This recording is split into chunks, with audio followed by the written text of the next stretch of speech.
Bismillahirrahmanirrahim. Alhamdulillahirabbil alamin wa bihi nasta'in wa ala umur dunya waddin. Allahumma shalli ala sayyidina Muhammadin wa ala alihi wa sahbihi ajma'in, amma ba'du. Faqala Allah ta'ala fil Qur'anil azim wa asdaqul qailin, ya ayyuhalladzina amanu kutiba alaikumus shiyam kama kutiba alal ladzina min qablikum la'allakum tattaqun. Berhubung kita masih di bulan suci Ramadan yang disebut juga syahrul doa, karena di dalamnya ada ayat wa idza sa'alaka ibadi anni fa inni qarib ujibu da'watad da'i idza da'an wa yastajibu li wa yu'minu ila lahum. Mari kita doakan sahabat-sahabat kita, saudara-saudara kita yang ditimpa musibah, yang ditimpa bencana, agar Allah segera mengangkat musibah dan bencana tersebut. Yang sedang sakit agar segera disehatkan, yang ditimpa kemiskinan, kesusahan, agar Allah mengangkat kemiskinan dan kesusahan tersebut. Ila hadin ya bil barakati wal Fatihah. A'udzubillahi minasyaitonir rajim. Bismillahirrahmanirrahim. Rahmanir-Rahim. Maliki yaumiddin. Iyyaka na'budu wa iyyaka nasta'in. Ihdinas siratal mustaqim. Siratal ladzina an'amta 'alaihim ghairil maghdubi 'alaihim waladdallin. Rabbi shrah sadri wa yassir li amri wahlul 'uqdatam min lisani yafqahu qawli bi irtiqati qalbi summa talinu juluduhum wa qulubuhum illa zikrillah. Segala puji dan puja hanya milik Allah Azza wa Jalla yang telah menciptakan kita manusia dari setetes air yang hina hingga menjadi makhluk mulia. Surga, neraka, dunia, Eropa, Amerika, Australia, semua milik Allah Azza wa Jalla. Semoga rahmat hidayah terlimpah untuk kita semua. Amin ya Allah ya Rabbal alamin. Tak lupa pula salawat serta salam mari kita berikan, mari kita aturkan, mari kita limpahkan kepada siapa? Kepada baginda Nabi Muhammad yang mulia, pahlawan tanpa tanda jasa, raja tanpa mahkota. Senyumnya indah bagai mutiara, wajahnya bercahaya bagai intan permata. Tak lain dan tak bukan, tak bisa dibedakan. Habibana wa nabiyana wa maulana Muhammad sallallahu alaihi wasallam. Yang terhormat para alim ulama, yang terhormat aparatur pemerintah setingkat camat, desa, RT, yang paling utama yaitu RT. Kenapa RT? Karena tanpa RT tak akan ada negara Indonesia. Seharusnya kemarin mahasiswa itu mengajak demo itu RT.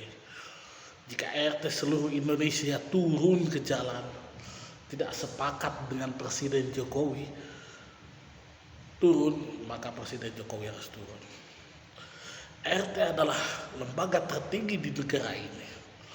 Mahasiswa bagian daripada RT. Coba kalau yang sakit, siapa yang dihubungi pertama? RT. Kalau ada masalah di warga, siapa yang dihubungi pertama? Adalah RT. Iuran sampah kepada siapa? Kepada RT. Iuran kebersihan kepada siapa? Kepada RT. RT sesungguhnya yang memegang kendali negara ini. Makanya jika seluruh RT se-Indonesia sepakat untuk menurunkan presiden, maka presiden detik itu pula harus turun. Kalau mahasiswa kemarin kan sudah biasa, BMSI, BM seluruh Indonesia, udah yang jadi apa? Yang viralnya kan cuma Ade Armando saja. Tapi kalau misalnya RTSI, RT seluruh Indonesia, wah itu habis sudah, nggak akan bisa apa-apa lagi. Sebab ya lembaga tertinggi adalah RT, rukun tetangga, masyarakat biasa. Makanya saya sebut yang terhormat, aparatur pemerintah yang paling kuat adalah RT, yang 24 jam senantiasa non-stop untuk mengurus masyarakat. Itu adalah RT yang kita bisa langsung ke rumahnya untuk bikin KTP, untuk bikin KK, surat nikah, apapun pasti lewat RT dulu. Jadi bahasa RT. Ya sudah, kita mulai ke pembahasan kita. Yang saya ingin bahas kali ini adalah tentang filsafat nihilisme. Apa itu filsafat nihilisme?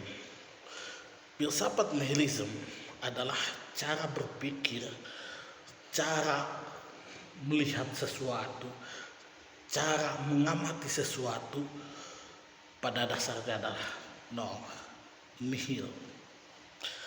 Jadi manusia hidup, saya hidup, Anda hidup, semua yang hidup, lu yang hidup, itu semuanya nihil, tanpa makna. Tidak ada ruh, tidak ada jiwa, dan tidak ada akhirat. Karena sampai detik ini pun, menurut para filosof nihilisme, akhirat tidak bisa dibuktikan secara empiris. Siapa tokohnya? Friedrich Nietzsche salah satunya. Friedrich Nietzsche. Bisa Nietzsche atau Nietzsche, gimana lah kalian, karena ini terkait dengan logat ya. Pokoknya orang itulah. Jadi menurut Friedrich Nietzsche, bahwa manusia itu lahir di bumi, itu jelas ya, dia mengadopsi teori Darwin. Jadi bukan ciptaan Tuhan gitu, yang dari sel tumbuh ke sel 2, membelah diri terus saja dari kera kemudian menjadi manusia, itu tanpa inti, tanpa makna. Jadi manusia yang baik adalah orang yang selalu mengerjakan perbuatan baik, maka dia menjadi baik. Orang rajin ke masjid ya, rajin sholat, rajin sedekah, zakat, berarti dia orang soleh, baik dicap masyarakat. Karena kebiasaannya, habituasinya. Termasuk juga orang jahat, sekali dia berbohong, 2 kali berbohong, 3 kali berbohong, dia menjadi pembohong. Sekali ngebegal, 2 kali ngebegal, 3 kali ngebegal, dia jadi pembegal. Enak ya, jadi begal sekarang dilindungi oleh pemerintah, makanya jangan dilawan. Udah kalau bisa dibegal udah, enggak, saya serahin aja gitu kan. Udah selesai, pulang, daripada kita dibunuh, pegangnya dilawan, mati masuk penjara kan repot. Walaupun sekarang dengan kekuatan netizen itu, si Amak siapa yang dari Lombok itu udah dilepaskan, tapi tetap gitu kan, pada dasarnya dia dipenjara dulu, diproses hukum dulu gitu kan, di istilah main hakim sendiri lah apalah gitu kan. Memang kacau, repot negara kita ini, sedang sakit gitu kan. Makanya butuh pencerahan, butuh teori filsafat untuk mencerahkan bangsa ini. Masuk lagi ke nihilisme, saya ingin bercerita. Saya kasih contoh ya. Ada 3 buah sapi.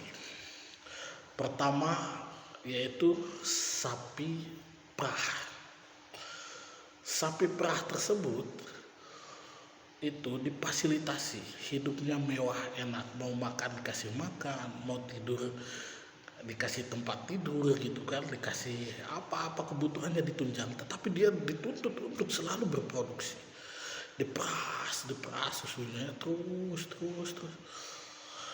Yang kedua adalah sapi petani, sapi petani miskin lah. Jadi sapi petani miskin itu dituntut untuk bekerja kepada petani tersebut, tapi dikasih makan seadanya. Tapi tenaganya terus dikeluarkan ya, disuruh bajak sawah, disuruh narik kalau dulu di Jawa masih ada ya angkutan andong itu, bukan kuda tapi pakai sapi. Ya disuruh ngangkut orang gitu kan. Dan yang ketiga adalah sapi liar. Sapi liar itu misalnya kalau teman-teman main ke daerah Jampang, Sukabumi, Cianjur atau Garut Selatan, itu banyak sapi liar di jalan-jalan, tidur di jalan. Mereka kan kadang di jalan-jalan motor tidur, itu jalan raya tidur, itu kan hidup bebas enaknya gitu kan. Tetapi mereka beresiko juga gitu kan. Resikonya mereka mati dimakan binatang ternak atau jatuh ke jurang. Sapi perah juga sama, udah tua, udah nggak berproduksi, mereka juga dipencit, dagingnya dikonsumsi atau dijual gitu kan, dan akhirnya mati. Dan yang kedua, yang kedua kan, yang ketiga sapi jalanan lah, yang kedua sapi petani miskin itu pada akhirnya udah nggak kuat bekerja, udah tua, dipencet juga, mati. Jadi kalau diibaratkan sapi perah itu perah PNS, perah pekerja saya misalnya ya, misalnya punya gaji segala macam gitu kan, tapi pada akhirnya mati. Buruh tani misalnya, buruh tani kalian mahasiswa misalnya, buruh tani kan selalu ada ya lagu mahasiswa kaum miskin kota, salah, mahasiswa buruh tani kaum miskin kota bersatu padu rebut demokrasi. Nah itu masukkan kategori yang tadi sapi petani gitu kan. Nah tapi sapi petani itu juga sama, lama-lama mati. Dan yang ketiga sapi liar yang hidupnya bebas. Wah, primen lah, bukan preman ya, itu bebas, men itu manusia bebas itu kesana kesini. Tapi ternyata sapi itu juga ada yang punyanya, kadang di tandaan A, B, di pantatnya itu kan, kadang di apa, jadi kalaupun tidak dimakan binatang ternak, binatang buas gitu kan, masuk ke jurang, tetap mereka juga akan mati. Lalu apa hakikat hidup itu? Semuanya hanya mati gitu kan. Berarti nihil, nggak ada istilahnya apa namanya, makna-makna kehidupan nggak ada. Semua pasti akan mati, kaya miskin susah tua semua akan mati. Dan setelah mati itu bagi para penganut ateisme nihilisme itu tidak ada lagi, tidak ada yang namanya surga neraka, udah, karena tidak bisa dibuktikan secara empiris. Tidak bisa dibuktikan secara empiris itu maksudnya empiris itu bisa dilihat, dilaba, didengar gitu kan. Kalau duit itu saya nggak bawa duit betulnya, diraba, dilihat, terawang. Nah mereka kan cara pandang empiris seperti itu. Nah jadi gimana? Jadi ya tidak ada makna. Sama seperti dalam, sebetulnya mereka meniru ajaran Buddhisme. Di dalam ajaran Buddha itu manusia itu sama, tidak ada makna. Manusia itu kan, Buddha itu melihat 4 ya. Pertama orang sakit, yang kedua adalah orang meninggal, ketiga orang tua, 4 petapa, dan semua orang tersebut mati. Dan jika melakukan dosa dia dilahirkan kembali, melakukan dosa melahirkan kembali, reinkarnasi lah gitu kan. Terus saja sampai dia bersih, tidak punya hutang, tidak punya apa, baru jiwanya naik ke alam nirwana, dalam artian surga lah menurut mereka, seperti itu. Jadi manusia tidak ada mana, tidak ada istilahnya apa namanya, mana, misalnya kalau kita bertanya mau kemana kita, tujuan kita kemana, habis itu kemana, nah itu nol, nihil jawabannya, tidak ada kan. Kalau orang Islam mau kemana, misalnya mau ke akhirat gitu kan, dari mana, dari Lauh Mahfuz bisa, atau menuju siapa, menuju Tuhan, misalnya ada makna gitu di dalam sebuah ajaran agama. Tetapi di dalam filsafat nihilisme tidak ada. Toh semua kehidupan itu memang absurd. Absurd itu gimana ya, paradoks, patojaiyah lah, saling bertentangan, saling bertabrakan. Coba cek sendiri, banyak haji, bahkan ustadz ulama itu korupsi, ngambil duit orang, apapun dalihnya. Misalnya kamu punya motor, sini motornya gitu kan, sedekah. Kamu punya mobil, sini mobilnya, sedekah. Padahal mobil motornya masih cicilan bank gitu kan. Nanti ustadznya ditagih sama bank kan, tidak tahu mungkin karena masih cicilan bank. Harus ngomong, Ustadz ini masih cicilan bank. Oh ya udah, saya takut terima aja. Nah seperti itu. Jadi seperti itu gitu kan. Kok bisa seperti itu padahal mereka beragama?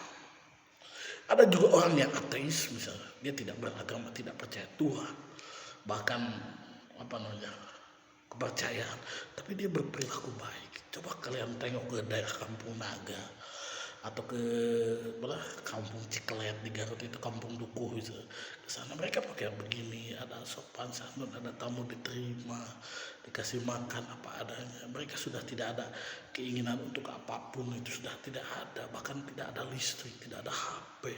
Mereka murni hidup untuk alam, untuk semesta. Walaupun mereka ya katakanlah ya ada yang sholatnya juga ya, tetapi mereka kepercayaan gitu, kebanyakannya itu Sunda Wiwitan misalnya. Nah seperti itu. Kok aneh gitu kan, orang paham Quran, paham hadis, tapi dia berbohong.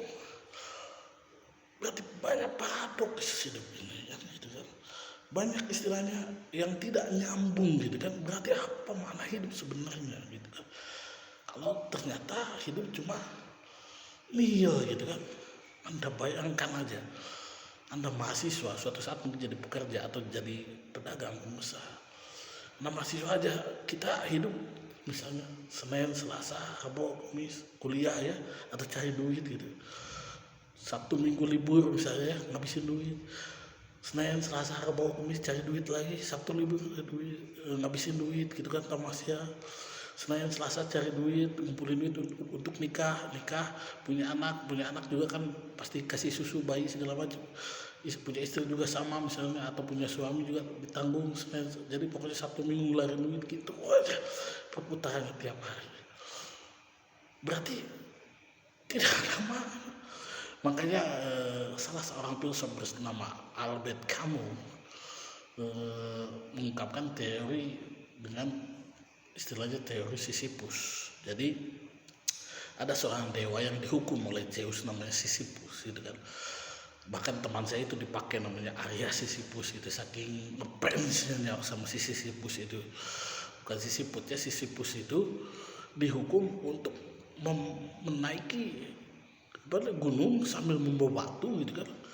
Nah udah di atas batu, udah di atas gunung, bukan di atas batu ya, batunya dikebawahin lagi, digelilingin lagi terus aja gitu, naik ke gunung bawa batu, udah di bawah, udah di atas, oh iya aku di atas, batunya muter lagi ke bawah, naik lagi bawa batu lagi, oh iya aku udah di atas, batunya muter lagi ke bawah, begitu sampai kiamat lah gitu kan, sampai dunia tidak ada.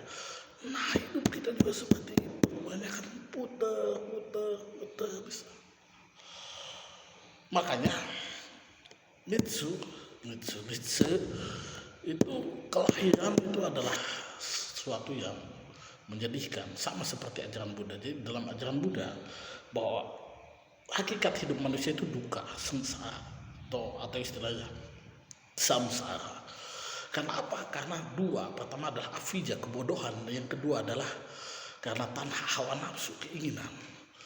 Jadi jika manusia ingin bebas dari belenggu tanha, ingin dari belenggu samsara, roda reinkarnasi, itu harus melepaskan diri daripada hasad atau keinginan atau kebodohan. Karena orang bodoh itu pasti melakukan hal yang bodoh, yang dia tidak tahu dengan kebodohannya itu dia kena. Misalnya apa? Mukul orang karena tidak tahu. Karena itu mukul itu kalau kita enggak pasti akan ada hukum karma. Kalau nggak ada orang yang mukul lagi, berarti kita nggak akan selesai itu kehidupan. Kita mukul orang, kalau nggak dipukul lagi sama orang, berarti hutang belum terbayar. Kita terus aja akan bereinkarnasi gitu kan. Nah sama seperti itu. Jadi dengan kebodohan kita ngebukan orang, ngebukan begal, apa. Nah kita juga nanti sebelum mati, sebelum kita naik ke nirvana, kita dipukul lagi dulu sama begal atau sama siapa yang memukul kita. Karena kebodohan. Yang kedua adalah karena tanah keinginan, terlalu banyak keinginan. Coba teman-teman cek apa yang membuat teman-teman galau, apa yang membuat teman-teman hari ini hidup susah. Pasti karena banyak keinginan. Ingin nikah, ingin cepat lulus kuliah, ingin punya duit, ingin dapat THR, ingin naik haji. Lah itu yang membuat galau. Sementara keinginan tersebut tidak terlaksana.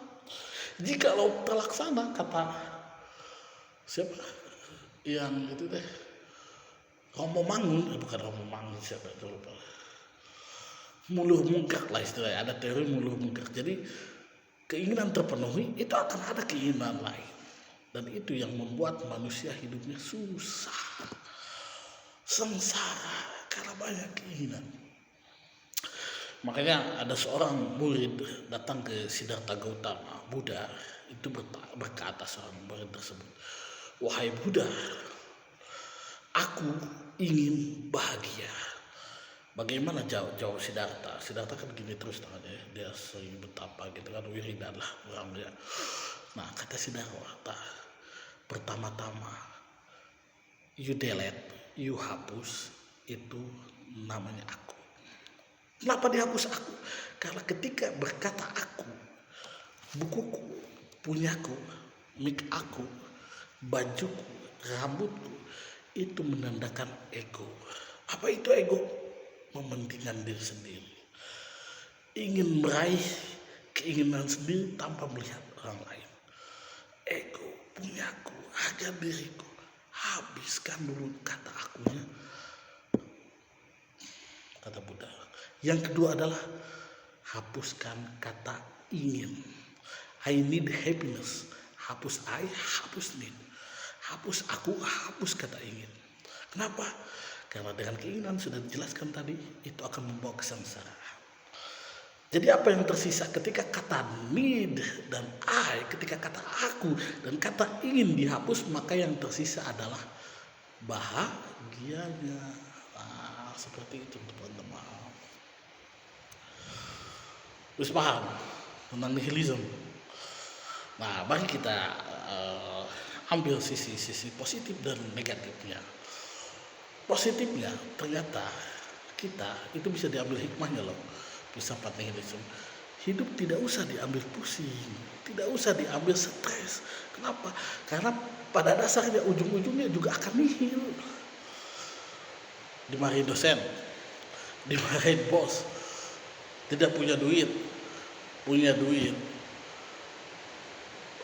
ada yang ngajak bukber, tidak punya pacar, loh semua itu akan habis, semua itu akan mati.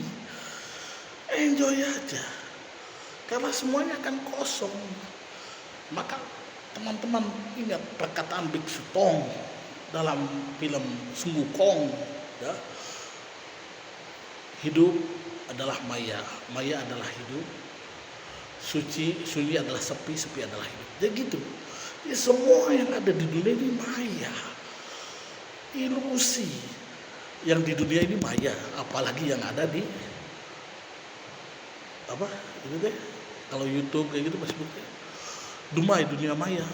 Dunia asli aja maya, apalagi yang di dunia maya, mayanya double. Jadi nggak ada, ilusi, semuanya hanya mimpi. Makanya Al-Ghazali pernah berkata di dalam Ihya Ulumuddinnya bahwa siapa yang mampu menjamin bahwa kita sekarang sedang mimpi atau terjaga? Kita waktu tidur aja merasa, ketika bermimpi waktu tidur itu kan merasa kenyataan. Kita jatuh terus kan, kita digebuk rasa sakit gitu kan. Padahal orang sudah bangun, oh ternyata itu mimpi.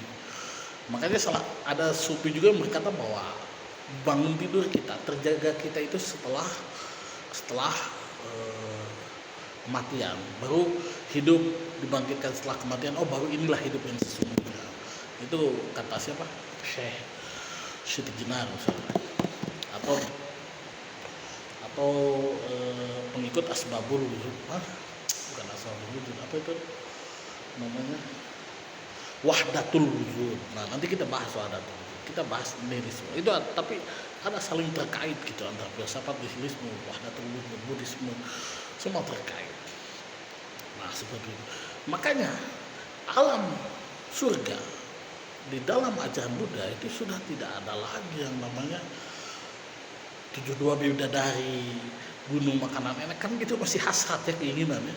Di dalam ajaran Buddha itu surga yang abadi itu adalah gania, kosong, tidak ada apa-apa. Bagaikan teman-teman sekarang coba memejamkan mata dalam keheningan, kosong, tidak ada apa-apa, sunyi, gelap, sepi. Nah itulah hakikatnya nibbana. Dan nibbana itu bisa dilakukan bukan hanya setelah kita mati, sekarang juga bisa, asal kalian hentikan rasa keinginan dan hasad atau kebodohan, hilangkan, maka kalian akan masuk surga sebelum surga itu datang. Makanya banyak yang jadi biksu kan, banyak biksu untuk menempuh ya tadi jalan Tuhan atau nibbana. Ya teman-teman juga seperti sekarang puasa kan, ingin hidup tenang, damai dengan puasa kan, ingin takwa gitu kan, ingin seperti itu. Puasa juga melatih untuk mencegah al-imsak, menahan hawa nafsu. Seperti itu nilai positif. Nilai negatifnya banyak yang stres. Salah. Ayo petasan segala. Banyak yang stres, banyak yang galau. Ternyata buat apa hidup di dunia kalau gitu? Udah gantung diri, ada masalah udah selesai gitu kan, bunuh diri dengan selesai karena toh semuanya nol, itu nihil, tidak ada apa-apa. Nah itu padahal tidak seperti itu. Kita harus semangat dalam menjalani hidup dengan adanya konsep nihilisme tersebut, bahwa kita enjoy, kita bisa melakukan apa yang kita punya, apa yang kita bisa gitu kan. Karena toh kaya miskin sama aja, kita tidak usah melihat ke atas gitu, tidak usah juga melihat ke bawah, kita sama, semua sama bagaikan gigi sisir. Yang dalam agama Islam yang justru yang meningkat adalah ketakwaan ya, bukan harta, bukan benda. Semua harta benda nihil saja gitu kan. Nah seperti itu teman-teman. Jadi dalam kajian filsafat nihilisme, bahwa hidup itu tidak ada makna, nihil, tidak ada kita masuk surga neraka, tidak ada gitu kan. Walaupun di dalam Islam ataupun ajaran lain misalnya Kristen dan sebagainya, itu surga neraka itu ada karena bentuk daripada keadilan Tuhan gitu kan. Bayangkan saja misalnya orang dia hidup miskin susah tapi jujur gitu kan, ditindas terus misalnya gitu. Mati kan kasihan kalau nihil tidak apa-apa gitu kan. Tapi kalau masuk surga berarti dia ada balasan selama dia hidup gitu kan. Nih gitu. Sama juga ada orang korupsi tapi hidupnya mewah, mobilnya binomo kayak situlah, bilang mobilnya Mercy, misalnya istrinya cantik segala macam. Itu kan mati. Kalau nihil itu kan sama aja, tidak ada apa-apanya gitu kan. Tapi kalau ada surga neraka, itu kan berarti ada keadilan Tuhan, ada law, ada hukum Tuhan di sana, dan itulah agama gitu kan, fungsi agama di sana gitu kan. Jadi menghukumi gitu kan, orang yang baik akan dikasih kebaik,